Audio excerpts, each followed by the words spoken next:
Welcome back to Comic Confidential, the weekly podcast where we bring you the hottest comic book, movie, and TV action. I'm your host, Cade, and alongside me today is Troy. That's me. That's you, buddy. What up? That intro did not take me 3 goes. Look,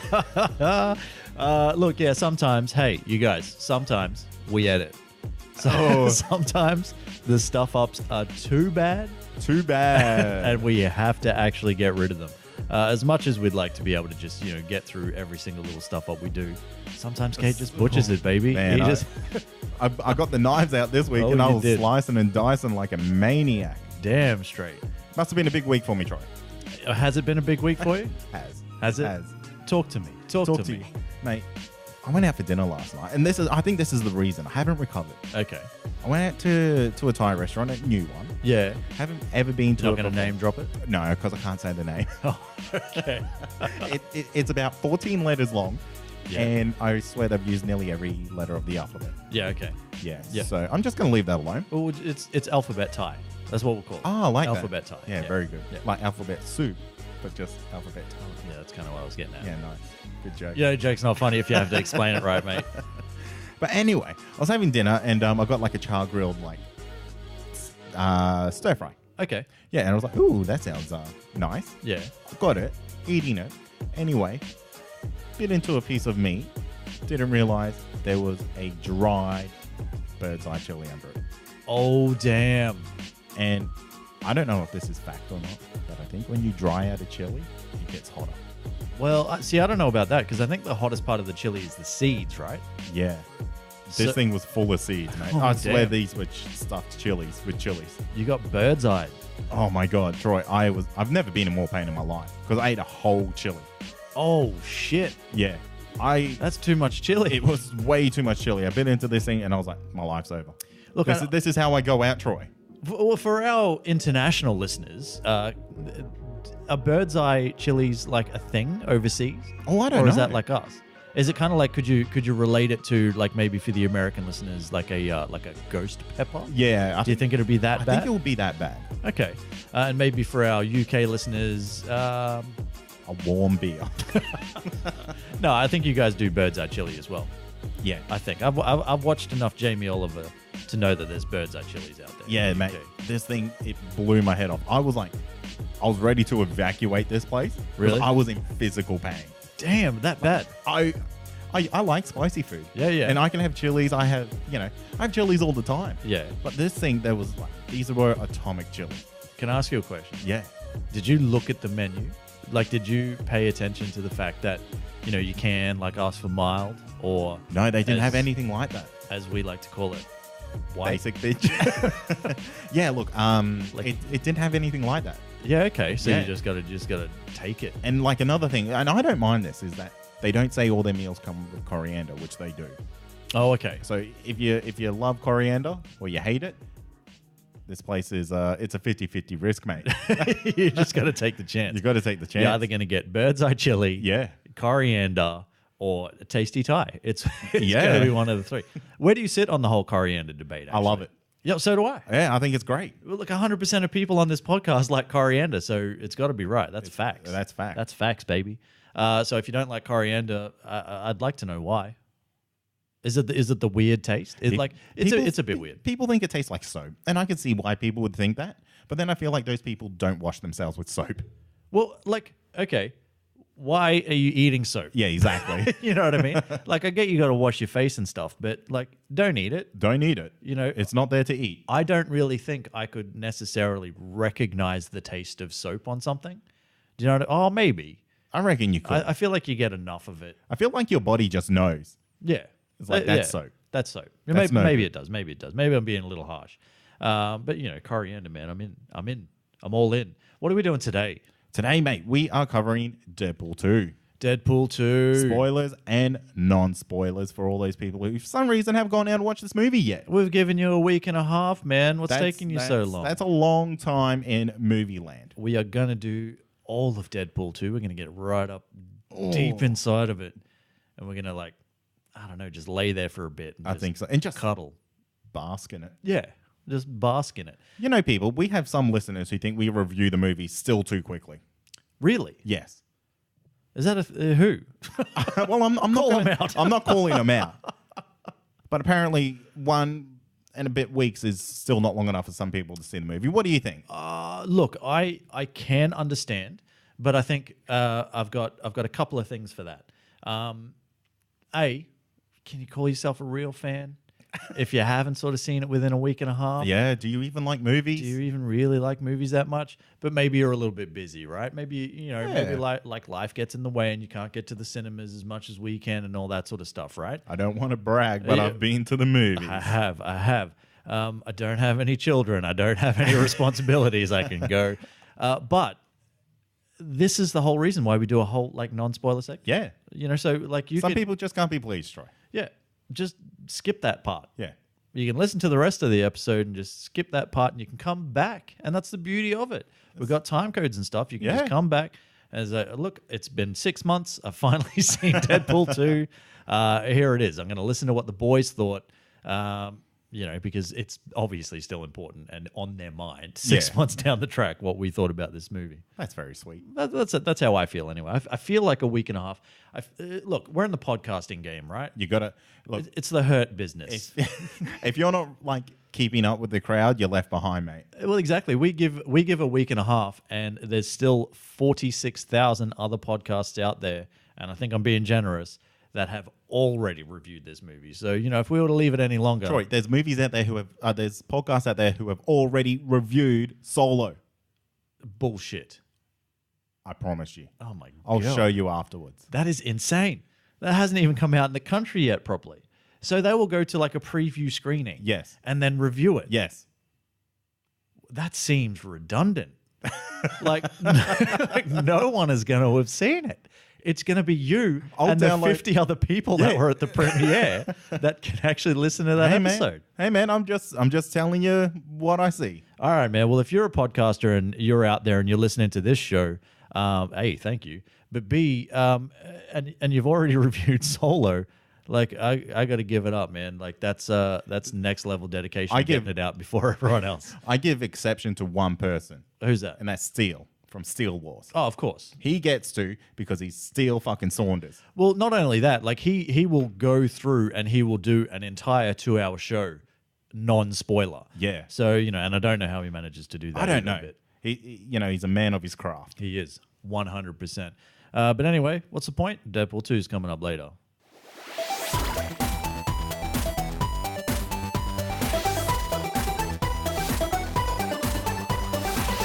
Troy, I got a question for you. What's that? Is the Transformers series gone? Done? Finito? Who cares? Who cares? Who cares? No one cares. No, what's happened? Well, Paramount Pictures have cancelled Transformers 6, 7, 8, 9, 10, everything, mate. So, look, I'm going to be honest with you. I didn't even realize that was a thing. Yeah. Like, I knew we had, we've got Bumblebee coming. Like we talk about all the movies that are still coming this year, and we forget that Bumblebee is actually coming later this year. I think. I'm pretty sure it is. I think it is. Sometime in December, perhaps. Probably. Yeah. So we forget that that's happening, but man, like I didn't even like realize that there was a Transformers 6 on the way. Yeah, like we actually reported, let's say 10 episodes ago. Okay. Many make up a number. Many moons ago. Yeah. That the Transformers series was actually going to get rebooted, and Paramount Pictures came out and they said, no. That's right. That's right. This isn't happening. It looks like it is. Yeah. So do you think so? Then, having removed it from their release calendar, yeah, right. Do you think that's a sign of it's just completely dead in the water, or this is where they're going to reboot, kick Michael Bay to the curb, and go, nah, we're done here. We're going to start doing. We're going to do like a Soundwave, the musical. Oh my god! Right. Why don't they do Soundwave the musical? Well, look, now that it's coming to me, I feel like that's the obvious way they should go. Hugh Jackman. Hugh Jackman is Soundwave. That's what I want. Yep. He like Tony Award-winning Broadway actor or just stage actor, Hugh Jackman as Soundwave. Let's fan make this movie right now. Oh God. So the thing is, Transformer is just a metaphor for him like changing as a person. Okay. Yeah, so I feel like it's a love story, and It's obviously a musical. So, what's the struggle for him, Troy? Well, I guess. Okay. So if you look at Soundwave as a transformer, Yeah. he is obviously kind of like he's not necessarily the second to Megatron, but he's right up in that main kind of group. Yeah. So maybe it's his struggle to like maybe he's got a shitty boss. Okay. Like a shitty boss, and it's his struggle to like to climb the corporate ladder. Oh no, is corporate really good? That's not a good thing for a musical. No. But he's trying to basically just he's got an overbearing prick of a boss, and he's got to try to like take his job. Okay. I've got another storyline. Sure. It's a battle of the DJs. Okay. Yeah. Because I feel like that would be like a little bit more hip, a little bit more in tune with the current climate of music, where you don't really need to make music, you just need to be able to mix it. Well, look, if I do think of Hugh Jackman as anything, it's like one of the first things that come to my mind is a DJ. Yeah. For sure. So let's okay, so it's Battle of the DJs. Yes. Yep. So it's Hugh Jackman as Soundwave versus who? Oh. Is there a transformer, like an Autobot like version of Soundwave? I don't know. Is that a thing? I guess it might be Bumblebee because he talks through music. No, surely You don't not. think so? No, surely not.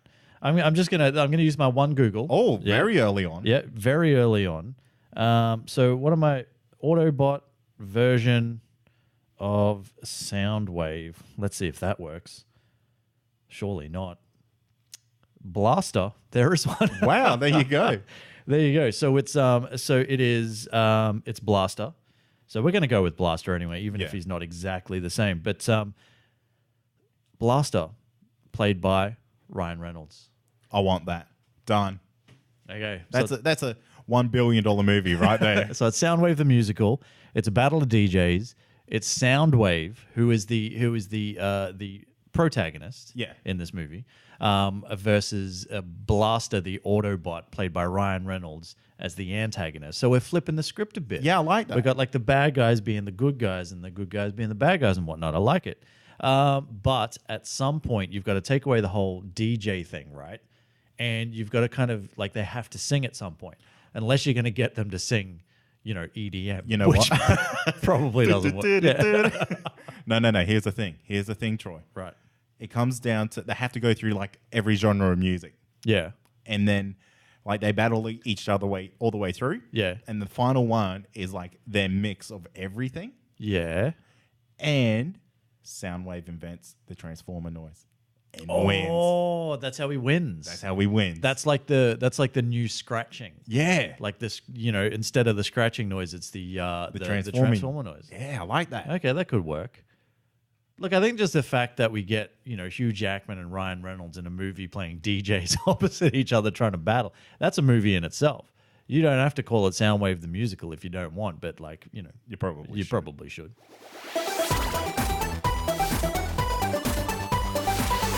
Cade, Troy, I have some magnificent casting news for you. how magnificent. On a scale of 1 to 7, Yeah, where do you rate it? 7.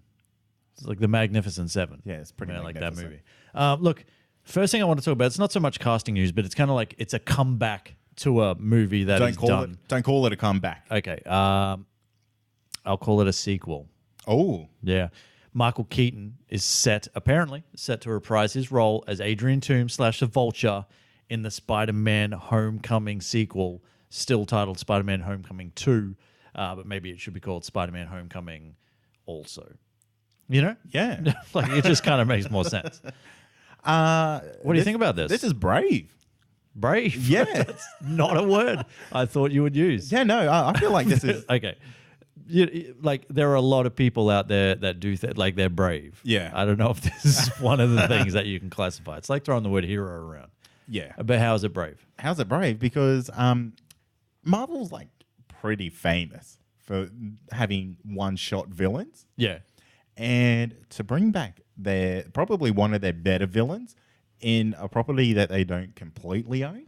Yeah. Well, yeah. Okay. That's brave, man.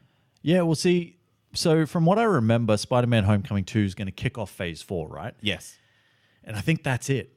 So once they've done that movie, there is no certainty of the future of these properties and where they belong and where they go. I believe they're supposed to revert back to Sony after Really? this. And that's going to be like terrifying. Oh, that's going to be yuck. Yeah. So, but we don't know what's going to happen. But I think it's pretty cool that, because a lot of people rate Michael Keaton's Vulture as one of the best villains in the MCU. I do. Right up there with Thanos, the Purple Man. Yeah. Low key. Low key, all that sort of stuff. So, I think it's good that we get more of him, but I wonder if we're going to get him just as Adrian Toomes, less than, say, the Vulture. Well, you know what? I think they're going to be building up to the Sinister Six. You think so? Yeah, I really do, because, Spider-Man really needs to step up when it comes to him as a character, because he needs to kind of start getting beyond just high school problems, especially after Infinity War.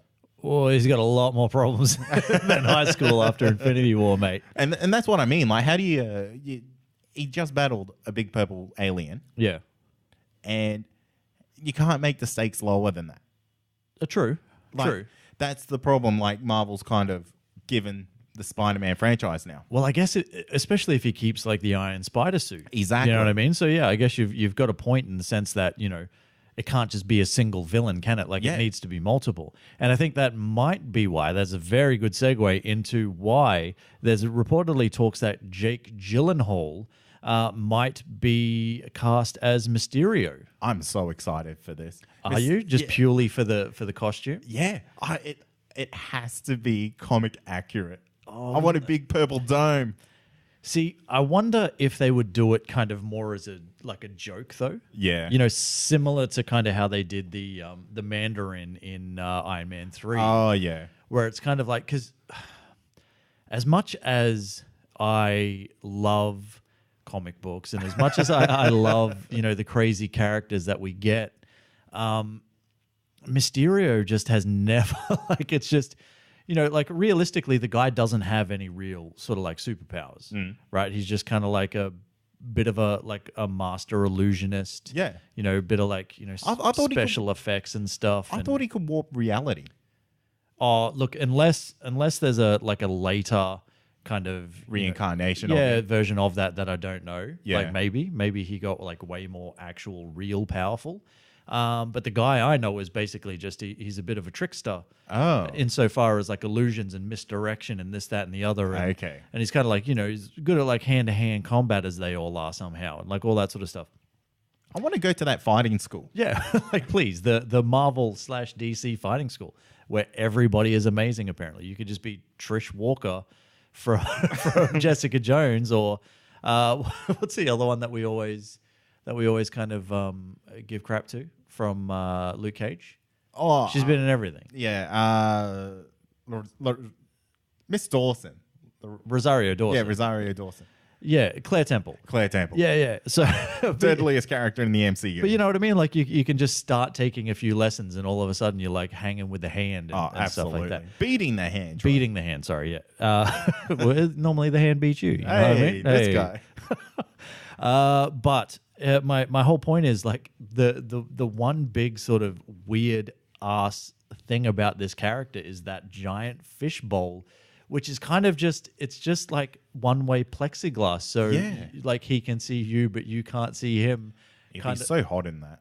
I'm sure it's air conditioned. I'm sure he's got some sort of tube cooling device. He's got a fan and it's attached to a tube and it pumps coolish air. He has 3 millimeters of breeze on his face. Yeah.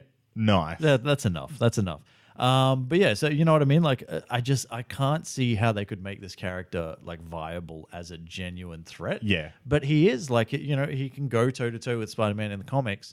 And is he part of the Sinister Six? Oh, I don't think so. I'm going to use my Google. Okay, well you do that while I continue.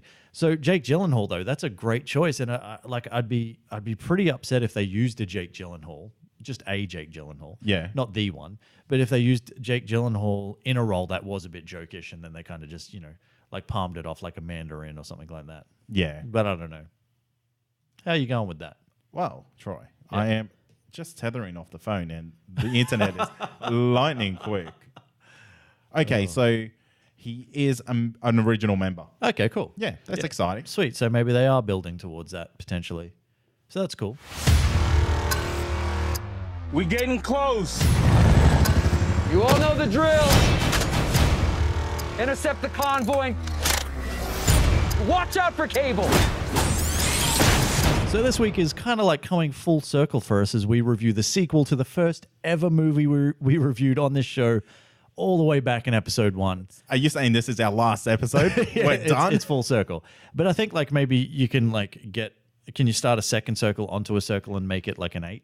Where the you know what? You can't even say that O word that has the 7 circles because it's copyrighted. You can't say Olympics. Oh no, we're sued. Are you serious? Yes. Is that a thing? Yes. Holy. Well, fuck Olympics. Like, what are you going to do? Sue me. Take my... He's talking about the camera brand. Yeah, Olympus, I said. Yeah. You know, Olympus has fallen, that movie. Anyway, so way back in the day, early 2016, we reviewed Deadpool. It was the very first movie we did. And basically, this is kind of it. This is, of course, the long-awaited Deadpool 2. Now, Deadpool, played by Canada's favorite sex god, Ryan Reynolds, was a breakout, genre-changing, R-rated record breaker back in 2016. But can the sequel capture the madness of the Merc with the mouth the second time round, Cade? Let's find out. Now, Troy, I usually read the synopsis, but you've been begging me to read this one. You're like, mate, can I please just... Look. I know you're the synopsis guy, Cade. I know you are. This is your thing. But let me read it this time. Right. So, Troy, you can read it. Oh my God, this is my moment. Don't fuck it. Look, the reason why I want to read this is because this is the actual synopsis written by 20th Century Fox that you can find on IMDb and a whole bunch of other places, and I absolutely freaking love it because they're going. It's more of that. That kind of the marketing behind Deadpool that is so sort of well known. Yeah. It's a little bit more of that. So here we go. After surviving a near-fatal bovine attack, a disfigured cafeteria chef, Wade Wilson, struggles to fulfill his dream of becoming Mayberry's hottest bartender while also learning to cope with his lost sense of taste. Searching to regain his spice for life, as well as a flux capacitor, Wade must battle ninjas, the Yakuza, and a pack of sexually aggressive canines as he journeys around the world to discover the importance of family, friendship, and flavor, finding a new taste for adventure and earning the coveted coffee mug title of World's Best Lover. Isn't that amazing? Is that real? That's real. That's legit real. Wow. I fucking love it. Imagine, like, because, you know, Troy, there will be couples out there Yeah. who want to, like... Yeah. Who will go out there and say, do you want to see Deadpool 2? What's it about? Yeah, what's it about? And it's like, oh, I think I've got the wrong movie. Can you like that is probably just make that movie somewhere. Yeah. Like it doesn't even have to be Deadpool necessarily. I reckon they would do like a short film. Oh, I think they should. They should. Oh man, that'd be so good. Look, anyway, getting back on track, this movie obviously stars a few people. Who are they? They has Ryan Reynolds as Wade Wilson / Deadpool, our famous hero. Josh Brolin as Nathan Summers / Cable. That was pretty good. That was good. Yeah, I don't mind that. Marina Baccarin as Vanessa, also known as Jim Gordon's wife in Gotham. Yeah. It looks completely different, by the way. Okay. There's movie version of her and TV version of her. Is movie version better? Way better. Okay, cool. Way better. That's normally how it happens. Yeah, absolutely. And Zazie Beetz as Domino. Damn straight. It's also got Terry Crews, TJ Miller, Brianna Hildebrand, and many, many others. Directed by David Leitch from Atomic Blonde, and half of the duo that kind of bought us John Wick. Oh, really? John Wick, which I just found off air, you've never fucking seen. What's a John Wick, Troy? Is that a type of candle? Yeah, look, it's man, it stresses me out that you haven't seen John Wick or John Wick 2. I feel like you need to see John Wick before you see John Wick 2. But I don't think I do. I feel like there's enough memes out there that I don't need to. You're killing me. I could probably just go on to John Wick 3 and just be fully on board with everything. You could probably just from the memes that you've seen, you probably get the idea. But man, do yourself a favor, go out and watch those goddamn movies. Yeah, maybe. People at home, let him know. People have thrown their listening devices onto the ground. They've had enough. They're done, mate. They're done. Instantly unsubscribed. This also has a runtime of 119 minutes critically. Critically. Interesting here, Troy.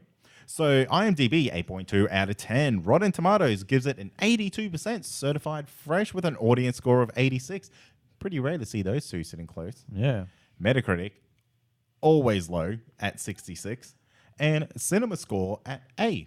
Yeah, see, I think 66 for Metacritic is actually not too bad. Is it really? Yeah, it's like upper middle of the range. Wow. I think it's like kind of like their I don't want to say 80s because it's not. It's the 60s. The 60s. But you know, it's good. So anything over 50 is good with Metacritic. Yeah, I believe so. Yeah, right. But yeah, like it's interesting because this is a movie. Remember that we had these early kind of like this early feedback that it didn't test well and it was absolute bomb and like all this sort of stuff, and they had to go back and do a whole bunch of stuff, and everyone was freaking out. They're like, "Is Deadpool too fucked?" But we'll get to that. Yeah. But yeah, there was the to see Rotten Tomatoes at 82 and the audience score at 86, right on the money, baby. Yeah. Money. It's your field, Troy. It made some money. Domestically, it had a $125 million opening weekend, which is just about $7 million short of the record that Deadpool set back in 2016. Oh, really? Yeah, for the R-rated openers. Had a worldwide opener of $176 million, and as of recording, it has taken in $312 million. So you know Deadpool 3 or something is coming. 100%. X-Force, baby. X-Force, probably. With a budget of $110 million, which, you know, roughly about double what Deadpool. And I think you can tell that. You reckon? Well, you got to think about Deadpool, right? Because remember in Deadpool where they kind of make the joke towards the end of the movie that he left his guns in Dipinder's taxi. Yes. And so they couldn't have the big firefight and all that sort of stuff because budgetary... They'd fucked it. Definitely. They'd absolutely blown their load. So they kind of played off that and they kind of tried to do the best that they could. Here, there ain't no running out of money. Yeah, right. There's no running out of money in this movie. I don't know. There was some pretty questionable CGI and it definitely felt around the Deadpool suit. Yeah, but think about this for a second. The suit is real. Not in all scenes, Troy. Yes, it is. 100%. Every scene is real. That's Ryan Reynolds doing everything. He does all those flips himself. How dare you say that he doesn't? But I think like when you talk about this, like this is 110 million, and that is almost double of what Deadpool was, right? But it's still only 110 million. Absolutely. So when you're talking about a 2018 comic book superhero movie, this is on the lower end. This is on the much lower end. So, you know, I think Logan was about 96 or something like that, or, you know, roughly in the 90s or something. I can't remember. But it's not $300 million for Avengers Infinity War, is it? Correct. And that even still had some questionable CGI at times. Absolutely. So, you know Bruce what I mean? Well, yeah. That bloody head on that. Yeah. Now that I think about it, like it's bad. It's bad. It's pretty bad. That's pretty bad. All right, let's get into it, man. Give me your non-spoilery thoughts. What did you think of the movie? Look, the movie was. Look at the movie. Look at the movie. The movie was great. Yeah. Look, the movie was quite good. Cable in it though was a little bit of a letdown for me. Really? Yeah, I don't know what I was expecting. I think I was expecting more from him. You might be the first person I've heard to say that Cable's a letdown. Yeah, right. Yeah. Fair Interesting. enough. Yeah, no, but that's it's your and thoughts. the whole story, without really going into spoilers, it kind of feels a little bit forced. Really? Yeah. Like just, I can say the story is about the kid. Correct. And Russell. Russell. And that kind of just feels like it was just shoehorned in a little bit too hard for my liking. It's like there was no actual connection there with the child that like Deadpool needs to go on the journeys that he needs to. Yeah. Yeah, I don't know. To me, I felt like that was just a little bit left field, and I didn't feel the connection that Deadpool had with this kid. Well, I think the whole reason, and look, I'm playing devil's advocate to your own thoughts and feelings, but I think the whole point of that was it wasn't necessarily his connection with the kid. It was his connection with Vanessa. Yes. And, you know, her kind of like want for him to do something for someone. And we won't go too much more into it because it does get into very spoilery territory. But he kind of realizes that, you know, this is the thing that, you know, he needs to do. He realizes that, hey, I'm going to save this goddamn kid. Yeah. Even then, I was like, Maybe it could be something else. Maybe. Could be anything else. Yeah, Who okay. knows, mate? That's fair. But yeah, overall, like the movie's like a really fun movie. Great time. What you see in Deadpool 1 really stepped up in Deadpool 2. What's your thoughts on the comedy? The comedy? The comedy aspects. Better, worse? Better.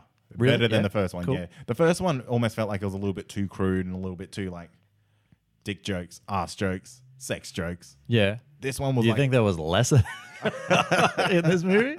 I do. I genuinely do because like, you know, there's violent humor and stuff like that was used I got 2 words for you. Okay. Prison wallet. Yeah, come on, Troy. Come on. Come on, That's man. like... Okay, that was a recurring joke. And that one didn't hit with me. Oh, really? Yeah, like the first one did, but you know they kind of repeated. Once I went back to that same well. They went back like 3 or 4 times, and it's like, yeah, the joke was done the first time. Yeah, that's cool. But overall, like the movie's great action, great pacing throughout this movie. Yeah, for a movie where I thought the plot was a little bit iffy, I didn't ever feel like it was dragging on. Okay, that's good. What about you? Look, I really enjoyed it. Yeah, it's really hard to go into this movie and say, yeah, I didn't find that fun. Yeah, look, there were a couple of things that, you know, we'll get into a bit more when we hit the spoilery territory and stuff like that. I don't have a problem with the story. I've seen some people that actually do have a problem with the story. Like I've heard some people, whatever. Man, like I understand, I guess. It's not that I understand. It's just I look at these things a little bit differently in the sense of, look, it's never going to be perfect. Oh, absolutely. Because like ultimately it's a comic book movie and, you know, are we there for these like, you know, brilliant sort of intricately woven storylines that, you know, that completely kind of make sense and cover every plot hole and like all that sort of stuff. But by the same token, like I buy into everything that say Cable was going through and I buy into why he, you know, would sort of, you know, put himself in the position that he was in and why Russell was, you know, or Fire Fist? Is that what it? Yeah, Fire Fist. Why Russell was kind of in the position that he was in, and why Deadpool himself kind of put himself in there as well. Like I buy into it all. I think it's fine. Fair. And maybe I look into it a little bit, or I try to look into it a little bit too deeply for what it actually is. I think if you were looking that deep, you would see what I saw. Well, no. I think what I mean by that is not necessarily that I look into the deeper meaning, but maybe by looking deeper, I kind of like cover the plot holes myself. Maybe. Do you know what I mean? Like they did this for the artistic impression. You know, it's not so much that, but it's kind of like it's you know, it's just maybe trying to, you know, piece together an understanding of it when. If you have to do that, maybe there are problems with it. Do you know what I mean? Yeah, absolutely. So that's kind of where I'm trying to get with that. But I don't mind any of that sort of stuff. I think it is a absolutely fantastic follow-up to what was a fantastic first movie. I think they're like, you know, funny as hell. There are some absolute standout moments. I've got to give credit to Josh Brolin's Cable. I thought he was great. Yeah. I've got to give mad credit to Zazie Beetz as Domino. I thought she was amazing. Best character in the movie. Oh, yeah, 100%. Easily. There was a massive boner-inducing kind of, you know, third act, which we'll get into in spoilers, and all that sort of stuff. So I really got into it. There were a couple of times when the jokes started to play a little bit hard, and it's kind of like, you know, we get it, you meta. We get it, you reference, like, you know, you know what I mean? Like there was probably, there were a couple of DC references that I think went too far. Like it's just like, you've done it once, it's funny. Yeah, exactly. Don't go back to that same well. I guess that's the problem with the sequel, though, is that they got to try and step it up each time. And I guess if you double up your jokes... But you're doing it in the same movie, though. Yeah. You know what I mean? You can't, like, you know, you go to that well and you go, you know, oh, you're so dark. Are you sure you're not from the DC universe? And, like, that's funny. And you get that, and that's cool. But then you don't have to keep going back to that well because it just gets tired at some point. That's right. You know what I mean? So I think there were a couple of times where it started to do that. But overall, great. Yeah. Great. Yeah. Hit, shit, or split? Hit for me, for sure. Like, you know, I mean, you know what it takes for me to to get a shit. Oh, mate, you throw a couple of dick jokes in there. Oh, dick jokes. Mate, you've got Troy, hook, line, and sinker. That's all you need. But yeah, look, 100% hit for you. Yeah, mate, this is a hit. Go out and see it. Go out and see it. Now we're going to get into a spoiler territory, big time spoilery territory and whatnot. So if you haven't seen the movie, this is where you jump out and catch up with us a little bit later in the show. But for those of you who have, let's spoil the shit out of it. Let's do this. All right, man. Talk to me. Vanessa's death.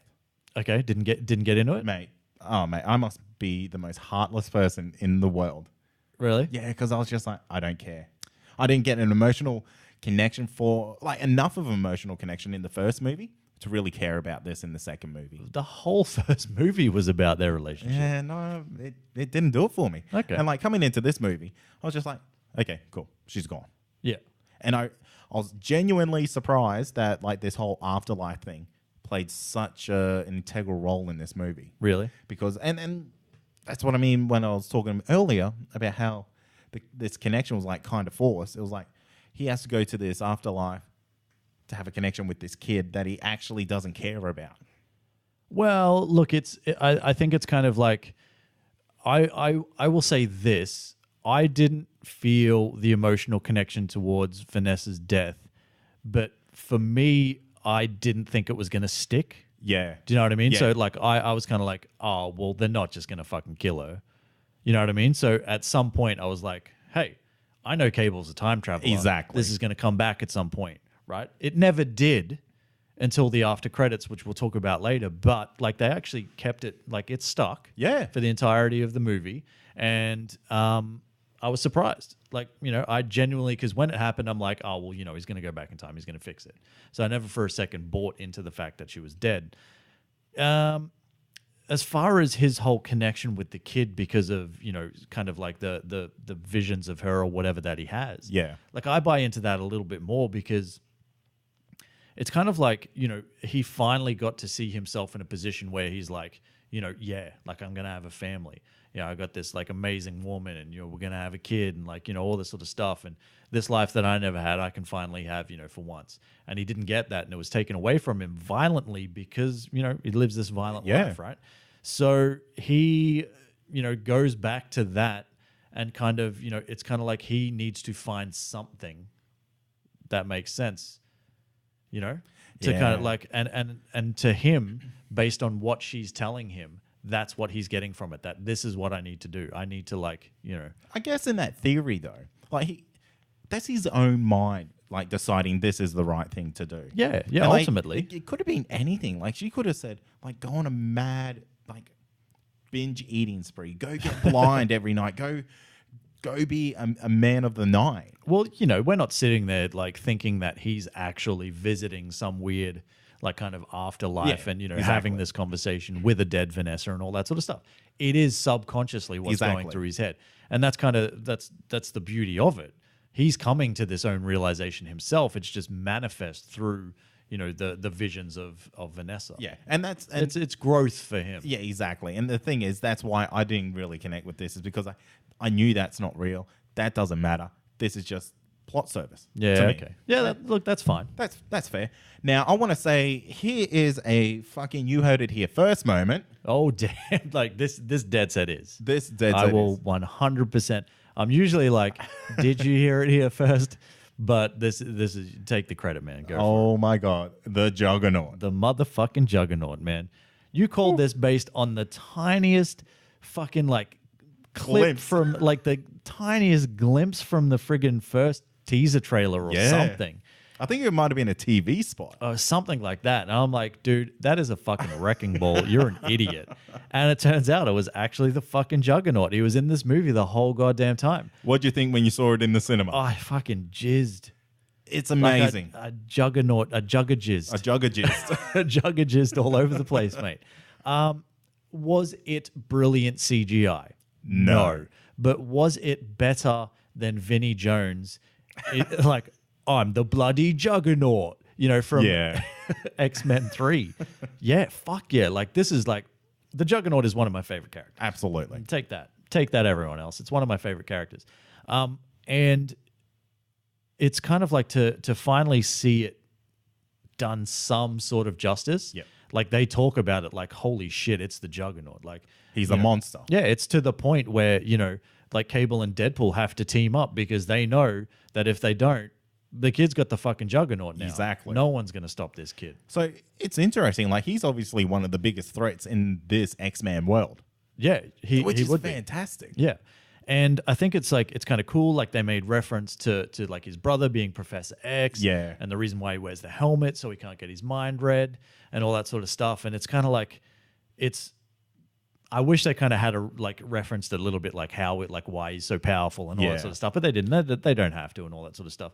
But I think it's really, really cool. I love the fucking theme song that he had, which was, did you hear it in the background? It's basically just like that whole like high pitched choir. And it's like, holy shit, it's the Juggernaut. And it's like pretty much just the whole time. And it's like, the fucking Juggernaut. Is that what they were really saying? Yeah. Like oh my God. So it was amazing. And it's pretty much just that on repeat with this this crescendo of orchestra and whatnot. Beautiful. Which I thought was absolutely amazing. A little bit of trivia. If you didn't know this already, Ryan Reynolds did voice and mocap the Juggernaut. Purely because they didn't have any money. I would have thought it's because they didn't want to let it leak in credits. Oh, possibly. Yeah, but I think they got to a point where they couldn't hire anybody else. Yeah. So they just got, Ryan Reynolds did it and he kind of put on this this Brooklyn kind of like brawler accent and stuff like that and went for it. I loved it, man. You got to see Juggernaut ass. Oh, it was good. He's that guy squats. Oh, damn straight. He's got like that jugger booty. He does. Let's talk about X-Force 1.0. X-Force. This what did you think about this? Because I loved it.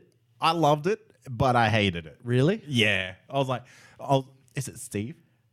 Peter. Peter. Yeah. I wanted Peter to be like a hero in this movie. Really? Yeah, I wanted him to come in the end and like do something to save the day. This is I romanticize the character way too much. Yeah. One scene in the trailer. Yeah. Like you dead set thought he was going to be this massive kick-ass, just normal dude. Yeah, absolutely. With a sweet mustache. But no, it was a taxi driver who was a hero in the end. Yeah.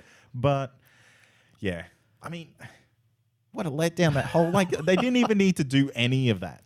Well, this is the whole red herring thing again. This is like the Hulk in the final battle of Infinity War. That's right. In the trailers for that.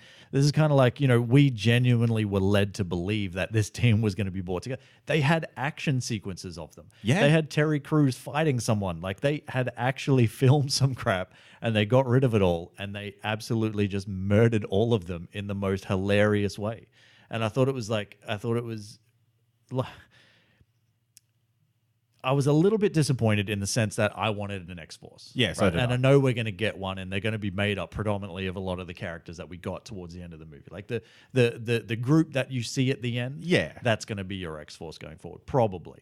Right. But we got some cool characters, like we got Bedlam, and we got Zeitgeist, and we got Shatterstar, and what was the invisible dude that turned out to be Brad Pitt? Like, you know what I mean? Like that sort of shit was hilarious. Did you hear how they got him for the cameo? No, something about coffee and Ryan Reynolds. Yeah, Ryan Reynolds delivered him coffee. And that was it. And that was it. And he's like, be in my movie. Yeah. He's like, fuck yeah. Yeah, let's do it. Really? Yeah. That's cool. I love stories like that. That's great. That's that's the good side of Hollywood, not the creepy Morgan Freeman, which, by the way, have you heard about this boy? Oh, is Morgan Freeman creepy? No. Yeah, he's creepy now. He's a creepy boy. Oh, man, I don't want Morgan Freeman to be creepy. He's got the right voice for it. If you want to be like... If you want to be... let's not make jokes about that. All right. But we'll go back.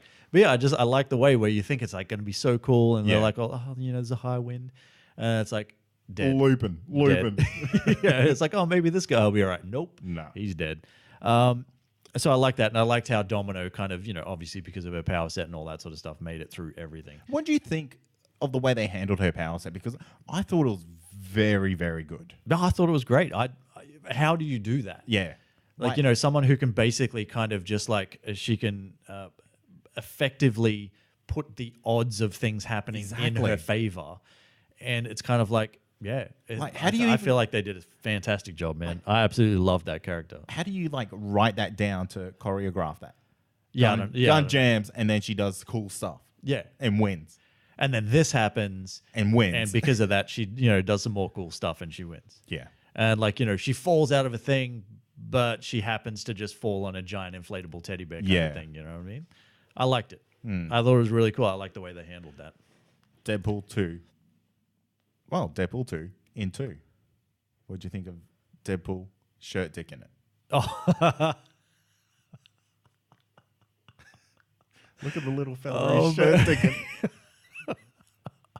I thought it was handled really well. Like it could have been just a rehash of the small hand joke. Yeah. Again, but I think because they left it so long before you actually saw it, and it made you work for it. And that's exactly it. They kind of made you work for it. Like they let it just build and build and build.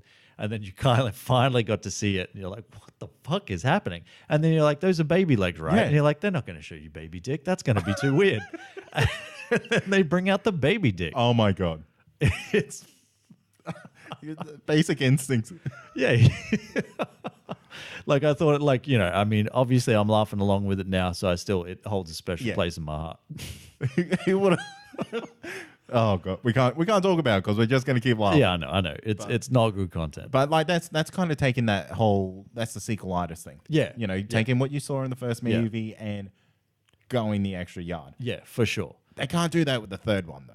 Well, probably not. The third one has to be unless it's his head. Yeah, exactly. It's full size head on a baby. Yeah, or like baby sized head, like an actual baby's head on Deadpool's body. Oh my God, that would be something great. like that. Yeah. You know what I mean? Yeah. So you know what? I bet you that's what's going to happen. Maybe that's what's going to happen. You owe me money, Ryan Reynolds. If that's what you do. Now let's talk about a Cable for a sec, because you thought he was a bit underused. Can I just ask before we get into that? Have you seen Tucker and Dale vs. Evil? Yes, I have. Was that a Tucker and Dale cameo? Yes, it was. Right? I thought it was. Like I haven't read anything about it, but that was definitely a 100%. Tucker and Dale cameo, right? Had to be. Tell me if I'm wrong, you guys back home, out home, wherever you are, at home.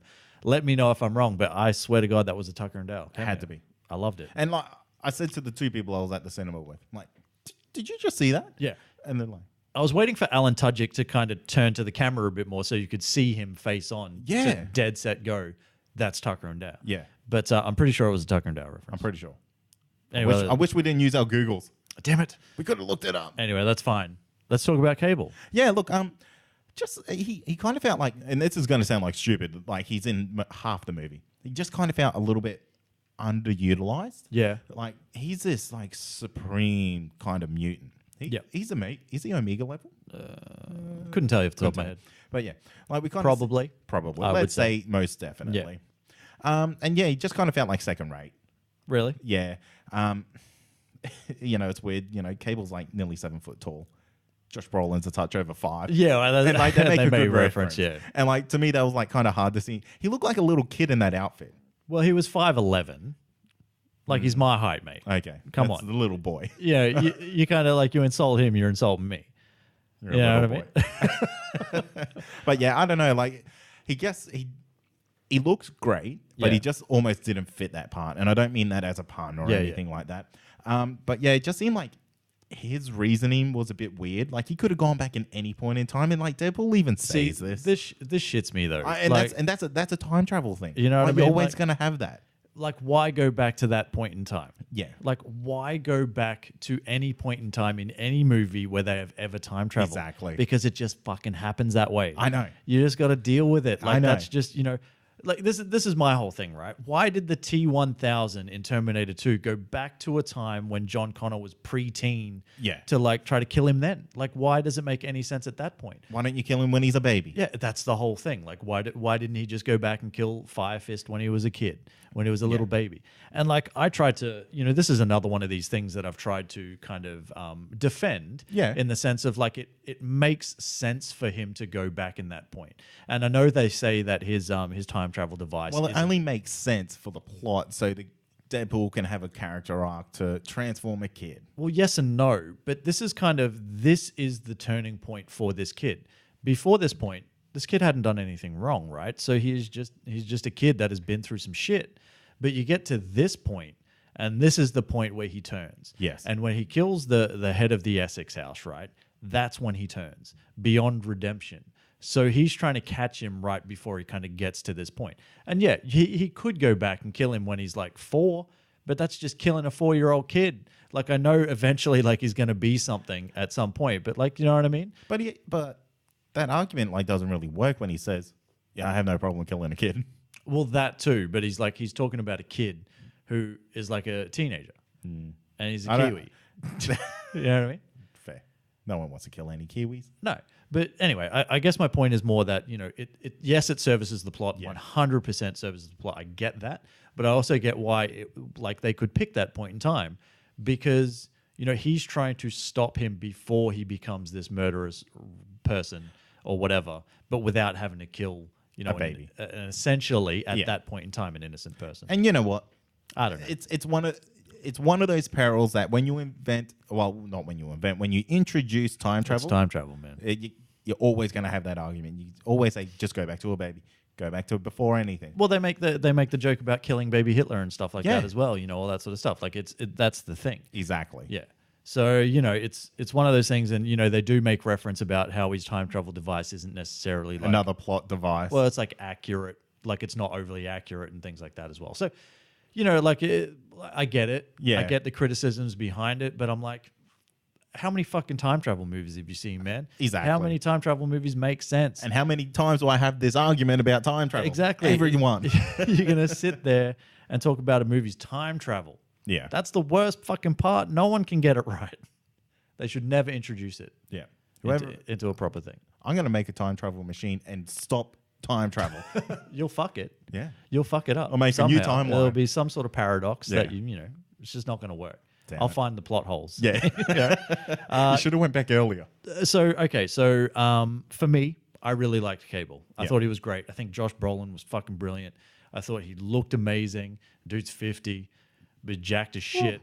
He's a good-looking gentleman. Oh, damn straight. I think a lot of the action sequences involving Deadpool and him were great.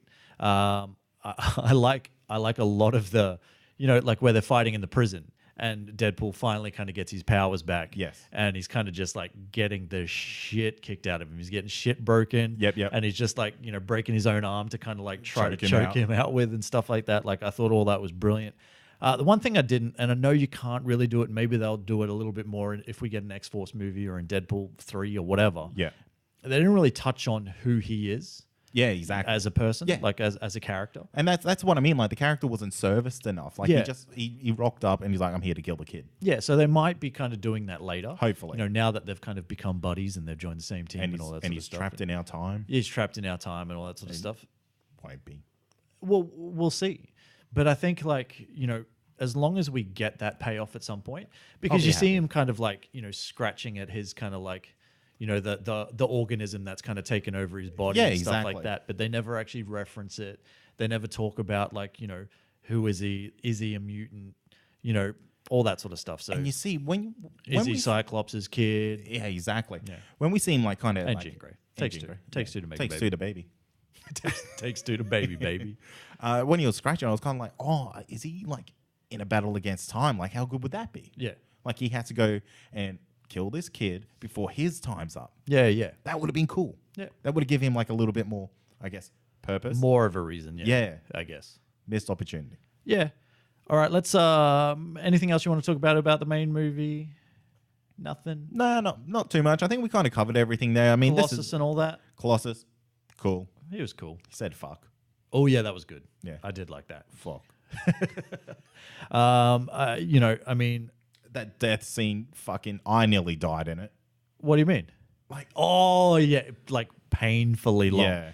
But I think that was the whole point. I know. Like it was there to make you uncomfortable. Yeah. I think it did it perfectly. I was like, I don't want this anymore. Please just die. But and that's the thing. Like these movies, how we were saying earlier, the jokes just kind of dragged on a bit too much. Yeah. That was the main one. Well, see, for me, though, I feel like that was the point of that. I know. Though, but, it just didn't hit for me. I understand. How weird did you feel seeing a lot of Deadpool with the mask off? Well, here's a thing that I thought. I'm like, have they prettied him up? 100%. Yeah. He is not as bad. It's basically, Ryan Reynolds with acne. Yes. You know what I mean? Like, Yes. it's kind of like a bald Ryan Reynolds with acne, not, to like a older avocado having sex with an older avocado or whatever. He just looked you know like what I mean? a little bit bumpy. Yeah, so I think they really, because they knew that they were going to have him out of the mask as Yeah. much, because that's what and I liked it. Like, I liked that we got to see a little bit more of the character and a little bit of range of emotion and stuff like that as well. But it's kind of, it's, they definitely prettied him up. Definitely. Yeah, so. Definitely. Yeah. Post-credit scene. Post-credits. Now, look, we probably should have said this in the non-spoiler section. There is no after credits. Okay? No. Don't fucking sit around like I did. I almost walked out from this one. Really? Because I knew there wasn't like any real after credit scenes. Oh, so you like almost bailed. Yeah, we were halfway down the stairs and it was like, oh, hang on. So I guess, like, and I know the creators have come out and said that everything he did is canon. Yeah. It's all good. All good. But it kind of undoes Everything.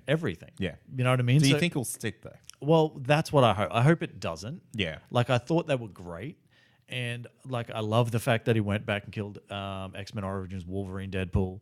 And I love the fact that he went and killed himself, like, when he accepted the script to, like, you know, Green Lantern and all that sort of stuff. I thought that was great. But the fact that he kind of saved his wife and he saved Peter, effectively he saves everything. Yeah. Stops any of it from happening and wipes it all out of existence, right? Yeah. Unless there's an alternate timeline that, you know, whatever, I don't know. See, but like that's the kind of thing I hate about time travel. Yeah, exactly. What happens to Cable? Does he just disappear? Well, that's exactly what I mean. You know what I mean? So like I kind of wish, like I like how they did it, but I kind of wish they had have left the movie stuff alone. Yeah. And he had have just gone through and done those other kind of things that would have been better. So, you know, but they do have the option of basically doing whatever they want come next movie. They could bring all the X-Force team back. We could have Bedlam and Shatterstar and all that sort of stuff and Peter in the next one. Or we might not. We don't know. So I guess, you know, that's kind of the thing. Now, I've got one question for you. What do you think of the 80s X-Men showing up as a cameo in Xavier's house? Yeah, weird. Weird. Because I was like, hey, what? Yeah. No. And it's just like, you're supposed to, it's a throwaway. Yeah, it's a throwaway, but it is weird that they're those like, hardcore fans. Like, this is a post-day, like, this is modern. Yeah. This is 2018. You'd assume. Yeah, exactly. Not fucking 1980s. Well, even you could at best say 1990s. Yeah. Right? You could at best say 1990s X-Men. But look, I thought it was cool. It I mean, cool. You know, they're not going to get the old cast, are they? tongue-in-cheek. Yeah. But I thought that was good. Yeah. I guess my only real issue is, here's the thing. He can't just shoot old Deadpool. That's not going to work. He'll come back. He's just going to come back. Yeah. That's not even real. Yeah. Anyway. I didn't want to call it out. But, you know, that's I don't just want to the be thing. that guy. You know, it's nitpicking. Yeah. But that's the thing. That's the thing I had. Hit, shit, or split? We Hit, spoke mate. about it. Yeah, 100% still a a hit. hit. Go out and see this goddamn movie. If you haven't already, tell us what you think as well. Like, did you love it as much as we did? Did I like it more than you? I feel like I did. I think you liked it 2% more. Okay. But we don't rate things like that. So, you know, it's just a hit, baby. Go out and check it out. Deadpool 2 in cinemas now.